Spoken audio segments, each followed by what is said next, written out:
Before Jack the Ripper stalked the streets of London, another phantom killer was already at work. Not in foggy England, but in Texas. Austin, Texas. The spree was between 1884 and 1885, claiming 8 lives. The Servant Girl Annihilator struck terror into a growing city, leaving behind bodies, mystery, and one of America's earliest serial murder sprees. Welcome back to Ovaries and Oddities. We are diving into another historical crime today. We've been touching on a lot of Victorian-era London crimes, but today we are diving into one of the first serial killers in America. I'm your host, Ivana Brooks, and I have ovaries, and we're going to talk about some historical oddities. While you're here, don't forget to follow wherever you listen to your podcast and give me a rate. Or on YouTube, subscribe and like this video. Before we get into it, I have a very serious question. Are you listening? Do we think Jack the Ripper traveled? Was he in Texas long before London ever knew his name? Let me know in the comments or on my socials at Ovaries and Oddities, pretty much everywhere. A little trigger warning, this episode includes assault, murder, child sexual assault, and child murder. I know a lot of people are fine with true crime when it's adults, but not children, so I will give a second warning before the child victim, so you can just skip through that if you want. So, it's Texas, 1884. The capital city was just moved from Houston to Austin. Try to picture Austin, Texas in 1884. Not the booming, tech-drenched city we now know, but a raw and restless town perched on the edge of modernity. Modernity?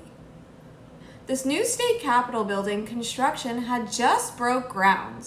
The city had started to make major changes to the Texas State Lunatic Asylum after a pivotal bill was passed increasing funding and opening a second branch. The asylum was housing people in overcrowded jails and poorhouses at the time, which you can imagine the complications this would cause. Well, maybe don't imagine a mental asylum in the 1800s. You could literally be sent there for something as silly as heartbreak or being a bad wife. Anyway, the city was growing fast, almost too fast for its own good, you could say.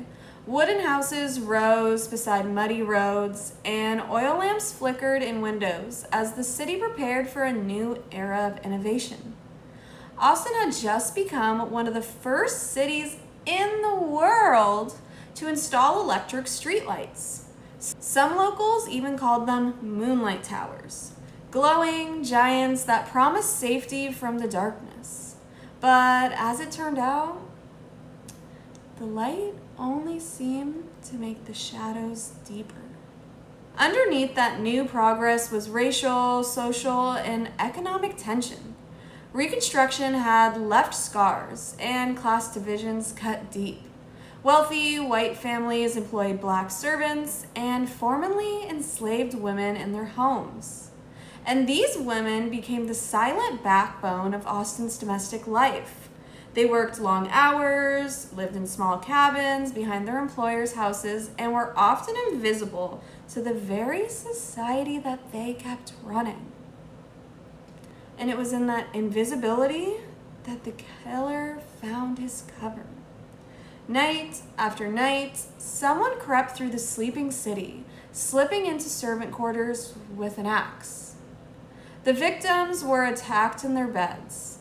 The very women who had survived slavery and hardship were targeted. And each new body left Austin more frightened, more frenzied, and more divided. The newspapers labeled this shadow the Servant Girl Annihilator. The Servant Girl Annihilator wasn't just a murderer. He was a mirror held up to a city pretending to evolve, but realizing that progress couldn't outshine its own darkness. The murder spree begins December 30th, 1884. Late at night, after Molly Smith had finished with her duties as the head cook, she headed back to her quarters. Servants at this time worked long, grueling days. Molly was exhausted and went to bed shortly after getting off. She was awoken from her sleep to someone with an axe. What a shocking sight to see. They drug her outside where she was bludgeoned next to the family's outhouse. She died from a gaping head wound. One of the other family servants, Walter Spencer, was seriously wounded by the same assailants. When trying to get help, though, considering they were both black servants, no one really took him seriously. They just sent him back and told him to get patched up so he could get back to work. So after the next attack, I wonder if he was like, I told you there was an axe murder on the loose. Maybe if he was taken seriously, it wouldn't have been able to get so out of control. A few months later, the axe murderer strikes again. This time, it's two Swedish servants, Clara Strand and Christine Martinson. They were attacked by an unknown assailant the night of March 19th, 1885. Luckily, the women escaped with minor injuries, but still no helpful descriptors to lead us any closer to who this mystery killer was. Also, I want to add, at this point, they didn't even have the term serial killer. They didn't even think serial killers existed. And the two incidents were not connected, or not yet connected. It wasn't until the third fatal incident that someone thought, hey, maybe it's not just different assailants with the same MO. May 6, 1885, another cook was discovered, Eliza Shelley. She was found with her head almost split in half by an axe. The strangest part of this was that her body was discovered afterwards by her children who were fast asleep in the same room. Seems that our killer moved with stealth, almost like he just faded into the background, leaving those of Austin to question whether they were black or white, further escalating the racial tension in Texas at the time. The people of Austin knew something bad was happening when another black woman was murdered that same night. Her name was Irene Cross. She didn't die initially, though, and reporters at the scene of the incident said it looked like she had been scalped. She was still alive for hours after the attack, but died from complications from her injuries. She was unable to speak or give any information on who did this, leading us no closer to who this mystery killer is, or was. I guess they couldn't still be alive? I did go to the cemetery a couple days ago, though, and found a grave of someone who was born in the late 1800s and survived until the year 2000. What a shock to the brain that must have been.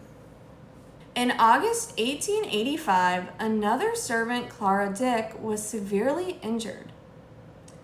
As the days and months passed, the city of Austin was on edge. Servants watching their backs and barricading their doors and windows every night. It got to the point where servants were even leaving Austin, where it got to the point where not even children were safe from the Servant Girl Annihilator. This is the part with the child murder and sexual assault, so if you want to skip ahead, and I'll see you then. August 30th, 1885, Rebecca Ramey, the mother of Mary Ramey, was attacked and knocked out cold. When she had awoken, her 11-year-old girl was gone. Mary was abducted by the killer and later found in a wash house where she had been sexually assaulted and had an iron rod stabbed through her ear. Shortly after Mary's sadistic killing, a young black couple was murdered. The killings escalating with a double homicide on September 28th, 1885. Gracie Vance in Orange, Washington, were sleeping in her quarters, the building next to her employer's home, when she was killed. Her boyfriend, Orange, was spending the night at the time of the attack. Gosh, wrong place, wrong time. Both beaten with an axe. Orange Washington was struck so many times that his head looked like it was beaten into jelly. Or so that's what was reported. Then, the case took a shocking turn when two white women, Susan Hancock and Eula Phillips, turned up dead on Christmas Eve, 1885. Up until this point, it was believed that the Annihilator was a black man. One of them just blended in. But this changed everything. The first victim to be found was Sue Hancock, a wealthy white woman. She was found in her backyard with her head split open by the blow of an axe. And just an hour later, Eula Phillips was also found dead in the alley behind her father-in-law's home. Not only was she killed by an axe, a lumbar was placed across her arms to hold her down while she was sexually assaulted. Her husband was found inside with a head wound from the axe. He was knocked unconscious before she was dragged outside. One newspaper reported she looked turned upward in the dim moonlight with an expression of agony that death itself had not erased from the features. Police seemingly had no leads or suspects despite the rapidly growing body count, of course. Why would they care about the servants? Is empathy not a thing? Some members of the African American community in Austin began lighting candles in their windows to try and scare away the killer. Rumor has it, some even believed the Annihilator had supernatural abilities. Now that two white women were slaughtered and newspaper headlines bold on Christmas about last night's murders, the police really tried to step up this investigation. Austin was panicked, gun stores selling out, and floodlights were put on every white family's home. But that was the last Austin ever saw of the Servant Girl Annihilator. There was conflicting sighting reports. Some said it was a white man, maybe a man with darker complexion. No one really got a good look. Of course, the first lead was Walter Spence, the black man severely injured during the first murder of Molly White. The days following the murders of Sue Hancock and Eula Phillips, Austin's district attorney had charged Walter with the murders. But after a 2-day trial, he was acquitted. Shockingly, though, both Sue Hancock and Eula Phillips' husbands were arrested. Because it's probably the husbands. Maybe not in this case, but in general. Sue Hancock's husband, Moses Hancock, was accused after police found a letter she had written telling him she was leaving him because she couldn't tolerate his drinking anymore. The narrative quickly became a jealous, drunken husband just snaps. Meanwhile, Jimmy Phillips, the husband of Eula Phillips, was painted as a rage-fueled spouse who supposedly murdered Eula because she'd been romantically involved with multiple men. I would believe it. And remember, Jimmy being found injured with an axe wound to his head? Prosecutors spun that, claiming Eula struck him with it. Self-defense, before he overpowered her and killed and raped her. But the charges didn't stick. Moses Hancock's case ended in a hung jury, so he walked free. Jimmy Phillips was convicted at first, especially after testimony confirmed Eula's ongoing affairs. He received 7 years in prison, but the verdict was overturned almost immediately. He was granted a brand new trial, and the case dissolved into a legal fog of doubt, scandal, and Victorian morality politics. The trial showed the early emergence of private detectives and early profiling attempts Despite, though, these advancements, they still had run out of leads at the time. So now, let's get into some theories and possible suspects that have come out of the dust, come out of the dark as technology has advanced. Now, here's where the case gets messy, because not only did Austin police have no idea how to handle a serial killer, they didn't even have the concept of a serial killer yet. The idea that one person could commit a chain of murders across months, at the time, considered almost supernatural. So instead of looking for one man, they looked for dozens, mostly black men, mostly innocent, many of them beaten or coerced just to give the city a sense of order, power trip, whatever you want to call it. But history, well, and technology, mostly technology, has a way of clearing some of the fog. And over time, a few suspects have emerged from the shadows. In July 15th, 2014, the PBS TV show History Detectives aired an episode using historical research and modern techniques, along with psychological and geographic profiling, to identify a leading suspect, Nathan Elgin. He was a 19-year-old African-American cook, described as being violent by those around him, and he was local to Austin during the murders. He was known to have a vicious temper, especially towards women. And when police finally shot him February 1886, after he attacked a woman in a saloon, they discovered something chillingly familiar. He was missing a toe. Now, you may be thinking, Ivana, why is that important? Because one of the crime scenes had bloody footprints, and those footprints showed they were missing a toe. Not close enough. The same exact physical anomaly. How many people are missing a toe? Probably a lot back then. I don't know, actually. Elgin died before he could ever be questioned, but the murders stopped right around the time period he was killed. Coincidence? Probably not. And then, here's the big theory that you probably have been waiting for. That one that makes every true crime historian pause. Was this Jack the Ripper? So let me tell you why this rumor goes around. The murders stopped in Austin around 1886. Just 2 years later, in 1888, Jack the Ripper appears in London. Both killers attacked vulnerable women at night, broke into sleeping quarters, and used knives, axes, and mutilated women. But our guy also did men too. But were they just caught in the crossfire? I don't know. Lastly, he disappeared without ever being caught. Is it proven? No.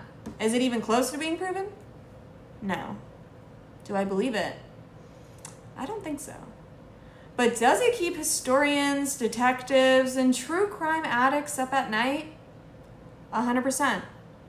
Because it fits a little too well. Or does it? If the Servant Girl Annihilator and Jack the Ripper were the same man, then London wasn't home to the first notorious serial killer. He was just the sequel. When the killings finally stopped, it wasn't because justice was served, or because a killer confessed, or a detective cracked the case. The killer had just come and gone and left the city to pick up the debris like a storm. But the city was different. Something changed. People who once slept with windows open started locking doors. Women stopped sleeping alone in outbuildings. Men began sitting on porches at night with rifles, just in case the darkness tried to make a return. The press, however, did not move on quite as easily. This case helped shape the American appetite for the sensational, the gruesome, the unexplainable. It shifted true crime from courthouse reporting to cultural obsession. And importantly, it showed how deeply the world undervalued Black women, whose lives were treated as disposable by both society and investigators. Today, historians recognize this case as one of the first serial killer sprees in the United States, predating Jack the Ripper by years. And yet, most people have never heard of it. Why? Because the victims weren't wealthy socialites. They weren't white. They weren't the kind that the newspaper's gonna romanticize. But at the end of the day, they were real women, real people. They lived, they worked, they breathed, and someone hunted them like they were invisible, like they were worth nothing. The Servant Girl Annihilator didn't just terrorize a city. He exposed it, revealed the cracks in justice, in society, in humanity that were always there. And then he just slipped through the cracks. The Servant Girl Annihilator didn't just haunt Austin, he haunted history. And in his shadow, America's obsession with the unknown killer was born. Thank you so much for tuning in to Ovaries and Oddities today. If you liked this episode, don't forget to follow and let me know what you thought below. Give me a like, a rate, and if you want more visuals or just more fun facts, you can follow me at Ovaries and Oddities on TikTok, Instagram, YouTube, Spotify, Apple Podcasts. Did I say it all? Facebook? Okay, guys, I'll see you next week. Bye.